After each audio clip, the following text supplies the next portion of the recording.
आपणको घर मध्य घसीपुरा कि एवं आपण एई शैवपीठ विषय जानी नाहंती चलंतु आज एमिति एक शैवपीठ संपर्क में जानिबा जोटी भगवान शिव आनुमानिक 500 वर्षरु बैतरणी नदी तटरे पूजा पाई आसुचंती जार इतिहास आपण मानकु आश्चर्य करिदबो। केन्दुझर जिला घसीपुरा ब्लॉक रे अवस्थित थिबा झाड़ेश्वर मंदिर ऐतिह्य इतिहासर पृष्ठारे लिपिबद्ध होई नथिले मध्य एई मंदिर रे पूजा पाउथबा आराध्य देवता माटी तळु आविर्भाव होइतिवार एठिकार लोकंकर दृढ़ विश्वास रही। शह शह वर्ष पूर्वे एठार झाड़ी वृक्षर घंच जंगल थिला एवं एही जंगल रे सबुदिन गाईटे गोटे निर्दिष्ट जगार क्षीर दौथबार देखा मिलला।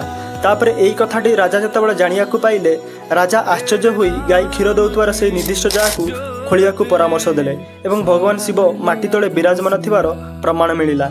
जेहेतु प्रभु झाड़ी जंगल रु आविर्भाव होइतिले सेतिबेई मंदिर नाम झाड़ेश्वर रखागला। वर्तमान एही मंदिर भगवान शिव को पूजा हवा सह माँ पार्वती संकटमोचन हनुमान एवं अन्यान्य देवादेवी मानक मध्य पूजा होता है। केवल एतिके नुह एठारे प्रत्येक वर्ष महाशिवरात्रि और बारुणी यात्रा मध्य होता है। ताले आपण माने केबे ही मंदिर को पूजा करिया पई आसुचंती आ हाँ आज्ञा एही भली लुचि जाइतिबो ऐतिहासिक तथ्य पई मते फॉलो करंतु एवं एही मंदिर को राजा निर्माण करथिले एहा मध्य कमेंट माध्यम जणांतु।